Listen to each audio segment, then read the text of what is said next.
What's going on, guys? Welcome back to another episode of Burley Fishing. We are in the garage. I'm wearing glasses. The brights are on. It can only mean one thing. We're about to do some building. What we're gonna do is we are going to install some landing gear by Boonedox called the Groovy Landing Gear. Some wheels that we can flip down and up whenever we want. It makes getting on and off the water insanely simple, and it takes away the need for us to flip the Hobie on its side to take the scupper mounted wheels and shove them on in there. This upgrade is also going to provide us with 70 inches for track mounting, which means we can just add way too many accessories to this boat, more than we already have. But it does mean a good trolling setup and a better net storage system. So we'll come to that towards the end of the video. For now though, if this is your first time stopping by the channel and you guys like the content, smash that like button, hit subscribe, and ring that notification bell so you can see when we post more videos. We're gonna be doing more than just this upgrade to this boat. If you haven't seen already the Burley Pro Side Bros install, go check that video out. And then probably following this video at some point, you'll see the Power Pole Micro install. And then we're gonna get some on the water footage with that too. So if you guys wanna see how that all works into a Hobie Pro Angler specifically, but you know, in general, these are adaptable to any kayak. So you could just see kind of what the install looks like, how much work is involved, and kind of what overall like the product does performance-wise, so you can determine if you want to get it for your own kayak, even if you don't own a Pro Angler. So Pro Angler owner or not, Hobie Pro or not, watch this video. You'll get a good idea of what this product does and what the other products do if you go check out those videos. So let's get right to it. I'm gonna walk you guys through the install. We'll start with what we actually get straight out of the box, what the expectations are, what maybe some of the difficulties might be, and then I'm gonna try and give you the best angle and view of each piece of the install that I can. So come along. First things first, right out of the box, what we are gonna get is we're gonna get some instructions. These instructions are like this. This is it. Just really tiny print. Here's sort of the specs. You know, kind of double check what gear came with this thing. There's one picture that shows me what it should look like once installed to give me an idea. And you guys can look around for videos. Honestly, there aren't that many, to be fair. I didn't find a single video on a Hobie Pro Angler 12-foot edition, so maybe this is the first. And if I helped you guys with this video, hit that like. Hit me up in the comments, let me know that I helped you out, because I could have used some help with this. We're gonna do, you know, some figuring. It's not overly complicated. You are drilling holes. These will be the first holes I actually drill into the Hobie, hence the specs. I gotta make sure that I'm really lined up well. So we are gonna be drilling some holes into the hull. Luckily, they're right up top. We'll fill them up with some goop. It's gonna be fine. It's gonna be watertight, no big deal. And probably the most difficult part about this whole setup is mounting this track system right here. So this is what inevitably is going to be holding the wheels. They stick into the end of this so you can flip them up or down. These are the aluminum knuckles, as Boonedox calls them, and they're gonna fit right underneath this H-rail system right here. So we're gonna have to lift this H-rail. It actually comes with these little 1/2-inch spacers, and these spacers will go underneath this H-rail mount at the back. Luckily, this H-rail piece is flexible aluminum. It's hollow, obviously, but it's going to be able to lift up just a little bit to give us the room we need for clearance for this bad boy. What we ultimately want is we want this flush with the edge of the boat, and then we're gonna have this spacer bar to add more stability, more support, put less torque on the hull so we don't get any stress cracks. Other things included in here, obviously a spacer bar, 2 of the knuckles. We've got the 1/2-inch spacers that will go under the H-rail support. We have this bungee cord, not discussed in the instructions at all. I have no idea what it's for. I haven't seen it in any videos. I'm gonna toss it for now. We'll guess what it's for later. We have all of our bolts mounting hardware. These little wing nuts or whatever you want to call them, they're going to slide into this, and they're going to bolt these little side angle legs to that aluminum knuckle for us. This is your support structure. Yes, they're plastic. They are thick plastic, and there's 2 of them per side. So ultimately what we're looking for is this setup right here. That's gonna mount to the hull of the boat and support everything. The nice thing about this with the H-rail setup, now, if you guys have seen like the old Boondocks, they had like this big aluminum piece that had like multiple bolt-in mounting points, but that was when the Pro Anglers had like this long plastic piece in the middle right behind the seat where you could also bolt to. Now there's a little bit of a space. So now that there's this space here, especially with the 12-foot edition, 14 moves this back a little bit. It's a little more of a space, but it's still recessed, right?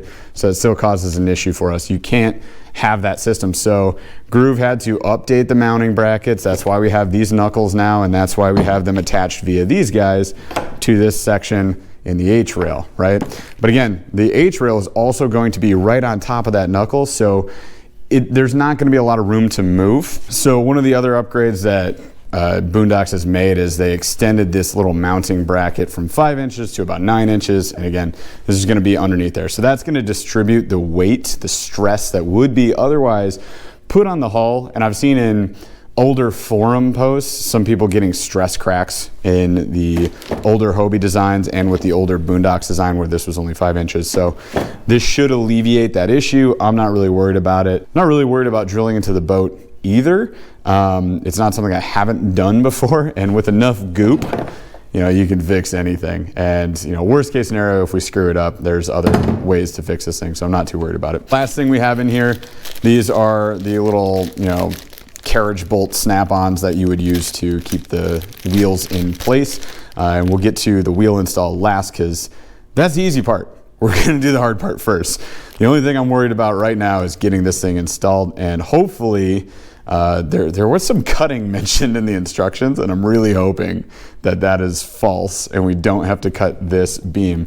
The Hobie's really wide, so I imagine that's just for skinnier models of kayaks, so be cautious of that if you guys are picking this thing up.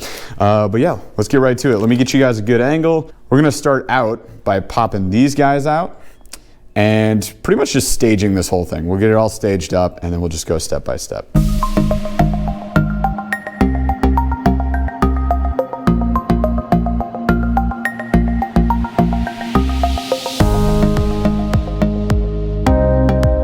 Okay, so easy part's done. That's the easiest part of this entire install other than adding the wheels. You know, I don't know if Boonedox includes these. I ordered my landing gear from Summit Sports in East Lansing. They're a Boonedox distributor, but these like little sleeves are money for this job because otherwise you have this aluminum knuckle underneath this aluminum H-rail and you're gonna scuff the whole thing up. So if you wanna keep things pretty, plus not worry too much about damaging anything, having like a sleeve or just a foam noodle would work, or like any other padding I think would be ideal. So we've got our knuckle, boom, and you can you see the other knuckle through there? You can see the other knuckle? So we're gonna take our little spacer rail, we're gonna run it through the two of these, and then we have these two set screw marks. So we're gonna take our set screws, which are these little tiny things right there, right? And we're going to install those in here. We're not gonna tighten them up all the way until we ensure that this fits the width right and that we get it set up where the spacer rail is just past this second set screw. So we want it past the second set screw. I think the instructions say by 1/2 inch. So we're gonna do that 1/2 inch both sides, make sure we're good. And once that's set, we'll lock them down. And then this actually has to get flipped over. This is the bottom because we're gonna be locking that into this side and the track is on that side, right? So we're gonna run it in the right way, do this right the first time, we'll double check and everything, set the set screws in place, flip the whole sucker over, then we get to the mounting fun. So stay tuned.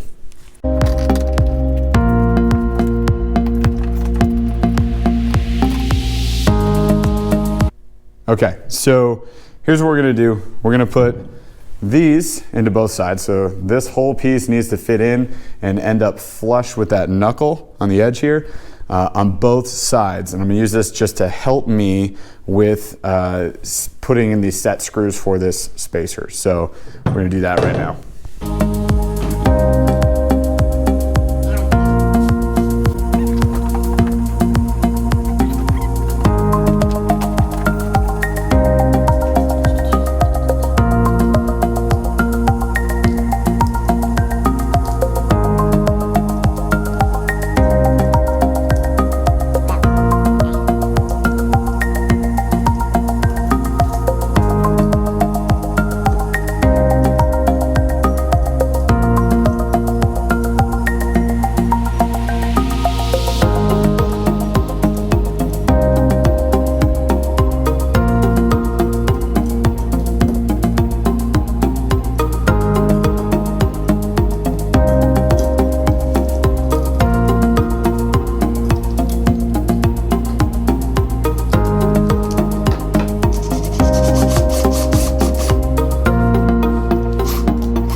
gonna take that lock washer, bolt, this guy, spin them on.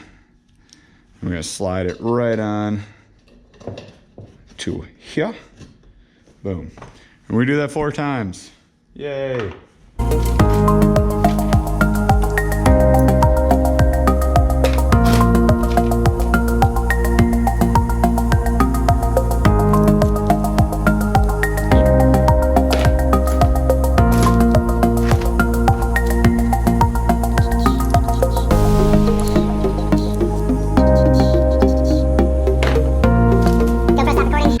So we just slide these guys in.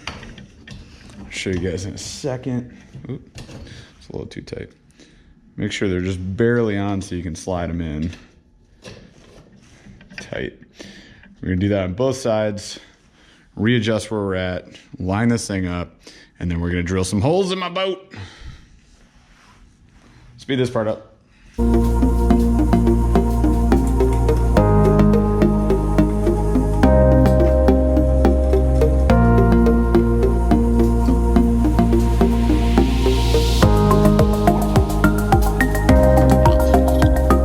Okay, so the next very fun step is we're gonna line up these holes, making sure that our 2 side gussets here are lined up so when this bar is underneath inside the boat, I don't have to worry about the bolts going through and lining up. So this is probably the hardest step. The drilling is actually easy. We'll throw some goop in there with the bolt, it'll be fine. This is the hardest thing we gotta do. So yeah, let's get after it. So here comes the scary part. We've now marked the holes. Use a Sharpie or something like that. For that, we've got them set up. We're gonna drill them with a 5/16 bit. You know, we might go a little bit bigger. We'll see. They said it makes it a little easier for install, but you know, at the end of the day, we're gonna fill that hole with some good old-fashioned goop, silicone. So we'll take care of it. We'll keep it watertight.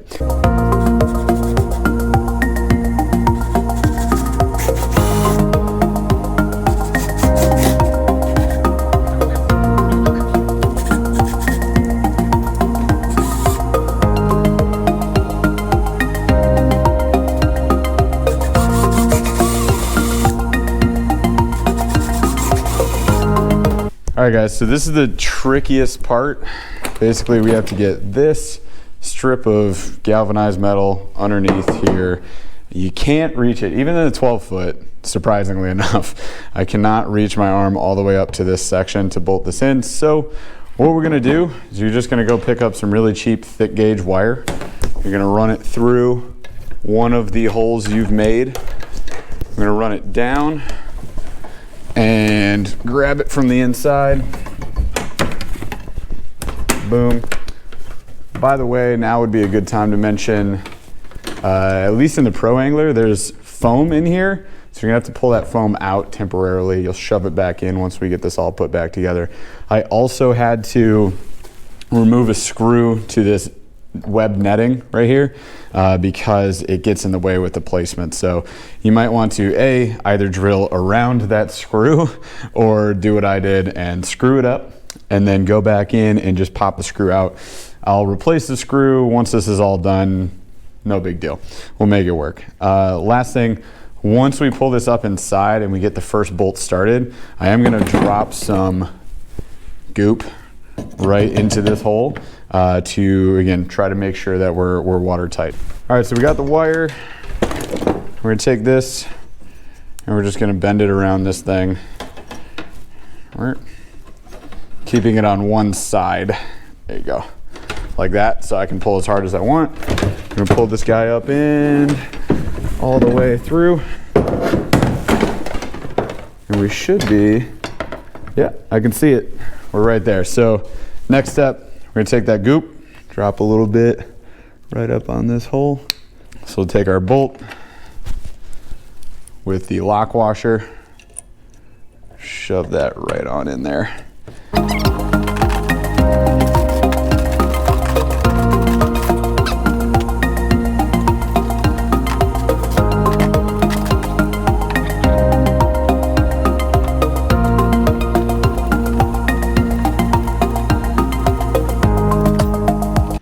Okay guys, so the hardest part is done. Thank God. And I will admit to you, it was a complete nightmare. So you guys want to make it easy on yourself, there's a few things I learned. One, definitely get heavy gauge wire that you can wrap around that galvanized piece. You just kind of push it through this hole, feed it through, wrap around the piece as you saw me do. Probably sped it up for you. Pull that back up, follow it up to make sure that it's in here flat up against the bottom surface. Loosen these up because then we can adjust this crossbar a little bit and make sure that the holes line up. It worked a lot better once I started doing that. And then really like gently kind of thread it if you can, but on that wire, you're going to crank like harder than you think you have to try and keep it flush with the bottom on the inside of the boat here in order to be able to thread these bolts. Make sure you put a shot of goop right up in there. And once it compresses down, it'll be flush there. It's gonna be fine. It'll be totally watertight. And double, triple check as you're tightening this thing down to make sure that everything is level, it's lined up the way that you want it to, and that this is still flush with the edge of the boat. So next up, I'm just gonna real quick tighten these down, and we're gonna throw the wheels on. All right, so now we got to put the boat back together. So we're gonna reattach the H-rail, we're gonna put all the accessories back where they were, and when we reattach this section of the H-rail, now we're gonna throw in these little 1/2-inch spacers. It's gonna go right here under this guy, okay? So we'll reattach it like so. So we're gonna knock that out. Then we're gonna put the wheels on. I'll show you how the our little attachment guy here works and how the middle rail can be used as well, and we'll call it a day.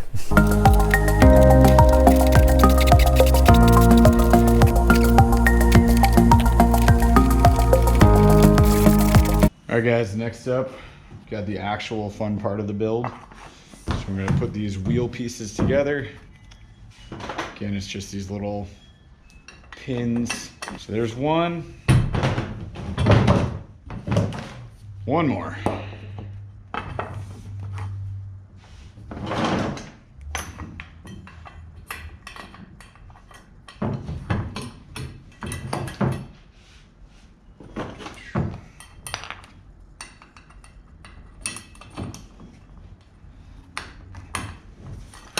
Bang.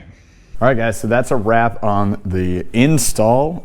Next up, we're gonna check this thing out on the water. So a couple tips for you guys if you're going after something like this. If you guys wanna get the Boonedox Groovy Landing Gear, I highly recommend it. It's, you know, a little challenging to install, but I mean, it's an aftermarket product, right? It's just not, you know, the advancements that these kayaks go through means that, you know, Boonedox has to be on their toes at all times to adapt. Right, the H-rail was a big difference from previous older models of the Hobie Pro Angler. Didn't have this H-rail, so they didn't have to worry about that. Then when the inside molding changed, they had to change the model too, but I think they've done a great job. I am really happy with the quality of the product. I'm happy that it's installed now because it was kind of difficult. We made it work though. We made it work. The boat's intact. This thing looks dope. Let's check this out. We're gonna install just a couple of the accessories, and then I'm gonna get this thing out on the water after that, and I can show you guys what that looks like. Loading it in the truck, unloading in the truck. It's gonna be a little different from how I'm used to doing it, but that's okay.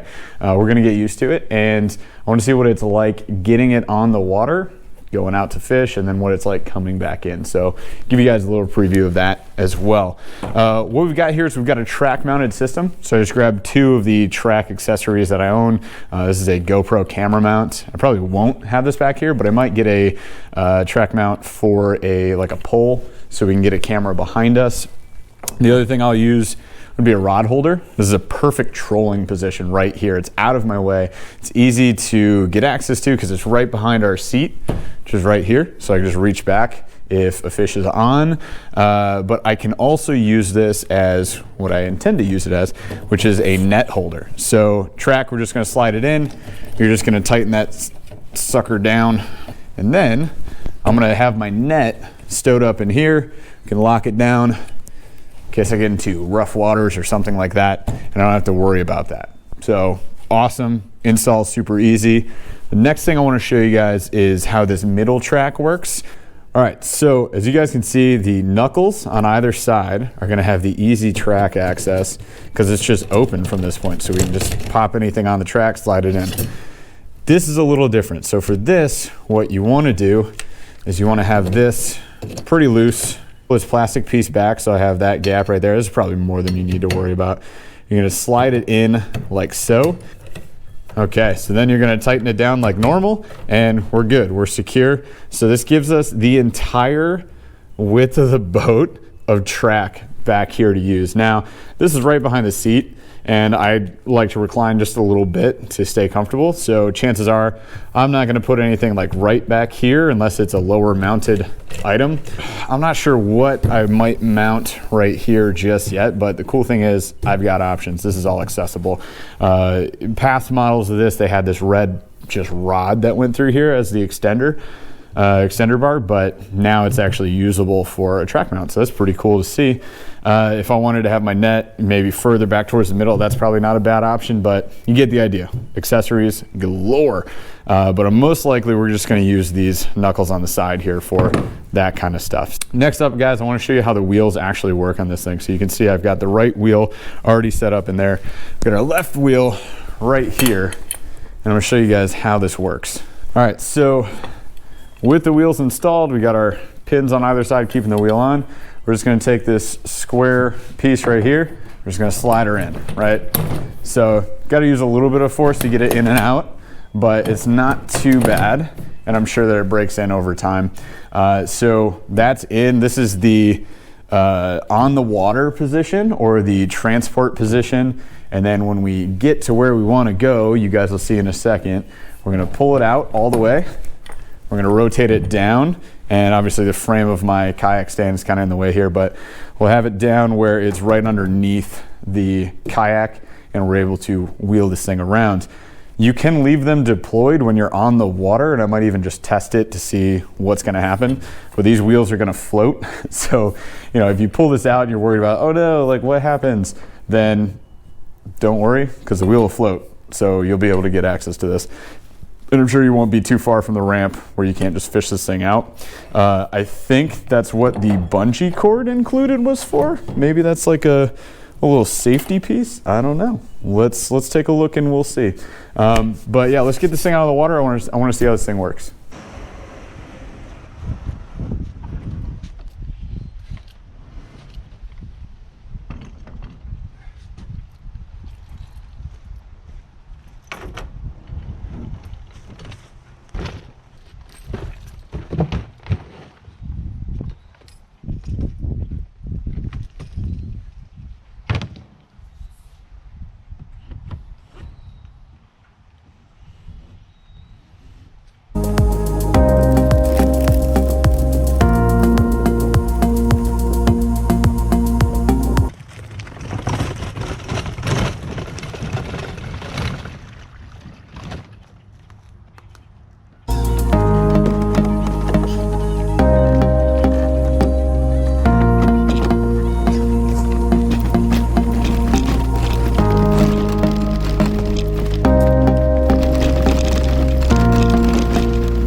All right guys, that's it for today's video. Thanks so much for watching. Hopefully it was helpful for you guys if you're looking to install something like the Boonedox Groovy Landing Gear on your boat. Again, whether you have a pro angler or not, these wheels are adaptable to any kayak you have, really. And they do make a couple different models with specific setups, but they're all around the same cost, between $230 and $250 from Boonedox themselves.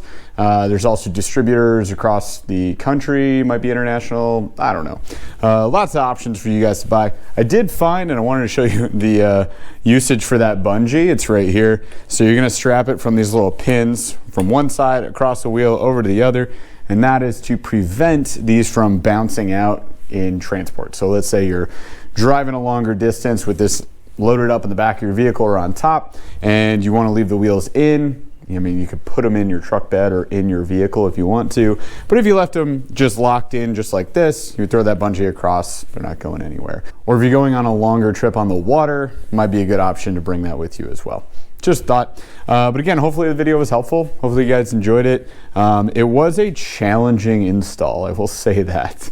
To say the least, it's definitely challenging, but worth it in the long run. You guys saw what it was like getting on the water. The only other challenge I found with this was if you roll it out, wheels down into the water's shallow, and you don't have a dock, as you guys saw in my video, it was kind of challenging. I had to like get out into the water to get it deep enough to then be able to have the boat floating and not still sitting on the wheels. So bear that in mind. If you're launching in shallow water, what I would do is wheel it down to where you want to launch. You're gonna hold up, you know, the boat by like one side on the handle, pop one side of the wheels out. It'll just tip down slightly, but not fully tip the boat. Nothing's gonna come falling out of the boat, I noticed. It only tipped, I don't know, a couple degrees. It wasn't that big a deal. Then I walked around, took the other wheel out, and then I just slid it off normal launch into the water. So you can definitely do that too, but that was kind of a pain. Otherwise, if you have a dock, it's going to be easy. Like you're just gonna wheel it down. Your boat ramp probably has like a concrete ramp. I had like a dirt ramp that I was dealing with yesterday. That sucked. But if you got like a concrete ramp, easy peasy, it'll roll right down. You can pop the wheels out when you're on the water or leave them in. I mean, they're not gonna have much impact unless you run shallow again. So you know, it's kind of up to you, depending on the waters that you're using. So if you guys liked the video, smash that like button, hit subscribe, and ring that notification bell if you want to see when we post more good content like this. If you guys want to follow our other adventures elsewhere and see bonus content, follow us on Instagram at Burley Fishing, facebook.com/Burley Fishing, and listen to the Burley Fishing podcast anywhere that you find podcasts. And we'll see y'all on the water.